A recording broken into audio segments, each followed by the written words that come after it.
There are not a lot of salads that deserve a spot at the Thanksgiving table, but if any salad's got a spot, it is this one. This is my fall salad. This is a really nice, elegant, easy salad, complete with a lot of fall flavor ingredients like roasted butternut squash, apples, and dried cranberry. There's even some crumbled bacon in there because bacon makes everything better. Not only are the ingredients fantastic, we're gonna bring it all together with a maple Dijon vinaigrette that everybody's gonna be asking for the recipe for, and they're also gonna be asking who made the salad. But before I get into the recipe video, check the description box below. All the ingredients are down there. But enough talking about this salad. Let's get cooking.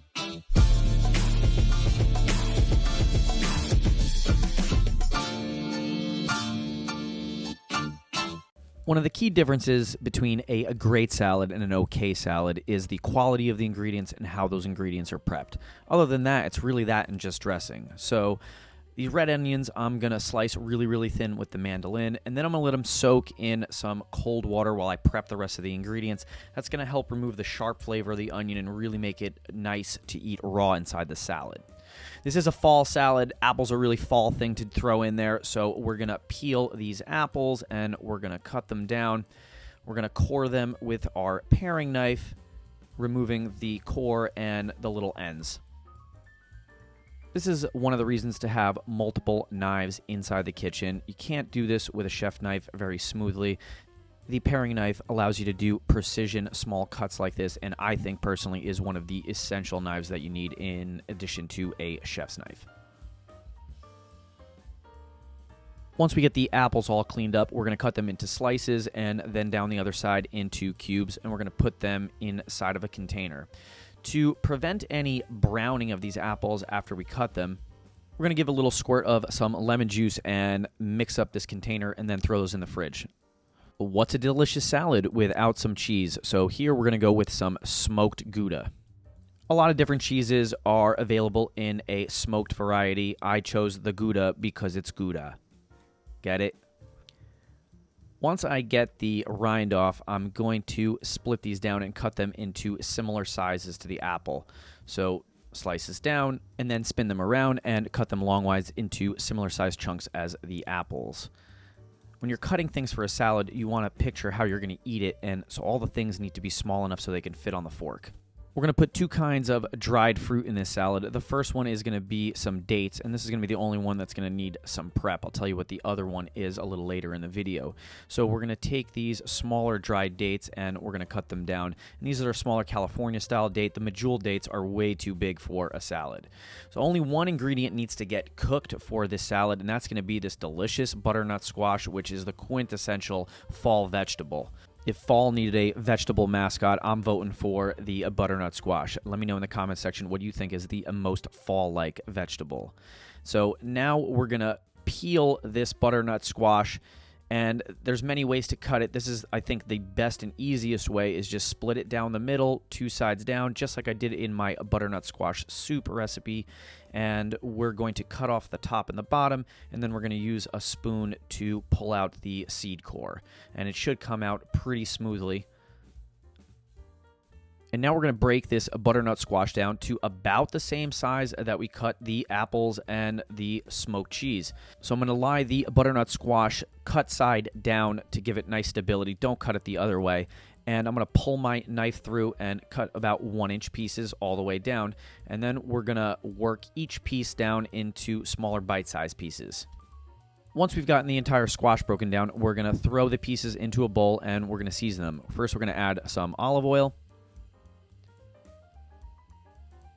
We're going to add some of my base seasoning, which is a blend of garlic powder, onion powder, salt, and pepper. There's a link to the video recipe in the description. If you've been here before, you already have some. We're going to put in some cinnamon, and we're going to shred in some nutmeg with our microplane. We're going to add a little oil on top to help loosen up those dry spices, and we're going to mix by hand. The cinnamon and nutmeg are really going to add awesome flavors that you're going to see a little later in when we make our dressing. But this is a really, really nice way to season butternut squash, even if you're just roasting it plainly.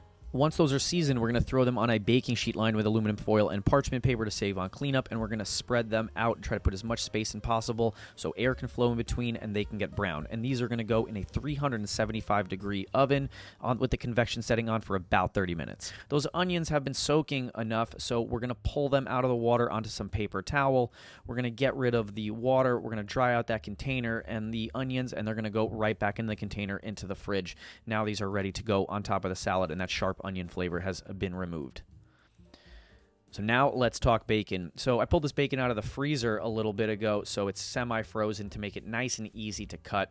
We're going to cut these into pieces that are probably a little less than an inch, and then we're going to take this over to our frying pan and crisp up these little pieces. I prefer cutting bacon first and then crisping it, as opposed to crisping it in the pan and then cutting it. Let's let that bacon thaw out a little bit while we make our maple vinaigrette Dijon dressing. So we're going to add some olive oil, a little bit of apple cider vinegar. All of the ingredients are listed below in the description box. We're going to put some mayonnaise, and I'm using some avocado oil mayonnaise because that's just the mayonnaise I prefer. Here is some stone ground mustard. There's not much left in this container, but I want to make sure I get every last drop out. And we're also going to put in some Dijon mustard. This is a truffle variety that I had. I thought the truffle would add a really nice flavor. You could just use regular Dijon mustard. And now for the main ingredient inside this, some maple syrup. And this is some homemade maple syrup made by my friends the Bakers in Minnesota. This stuff is straight crack. Now we're going to get a base seasoning out again. You can see how useful this stuff is, and we're going to sprinkle a little bit of that in there. Again, with some of the same cinnamon that went on the butternut squash.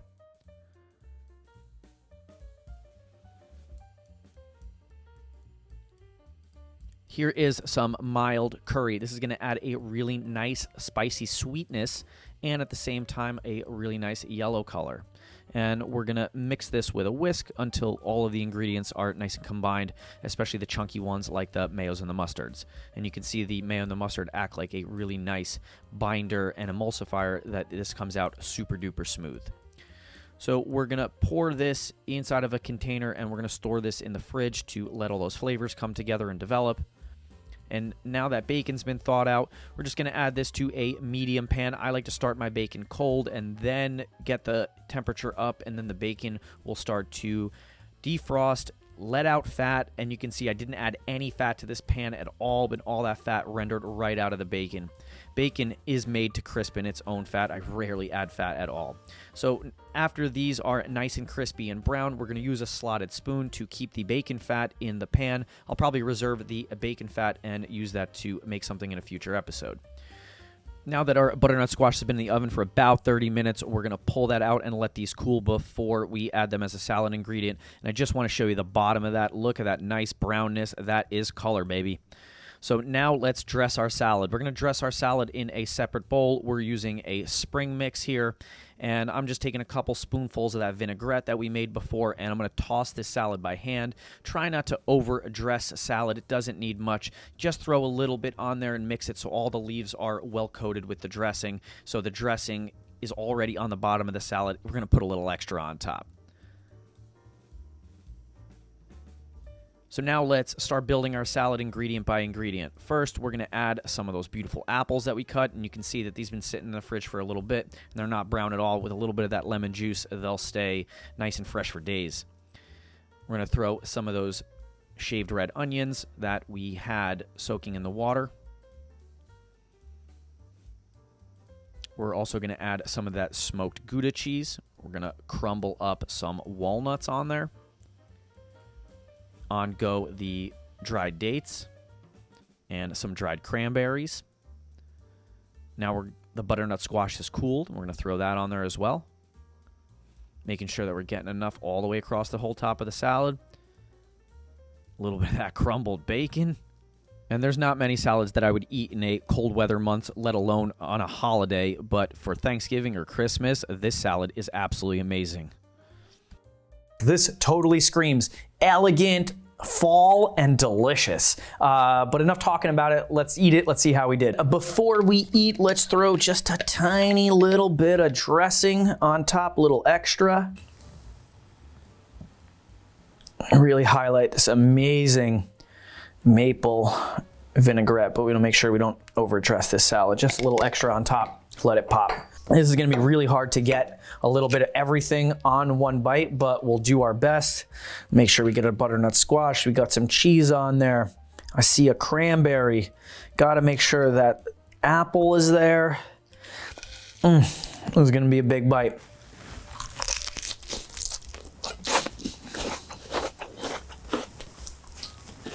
This is such an awesome salad. It's sweet.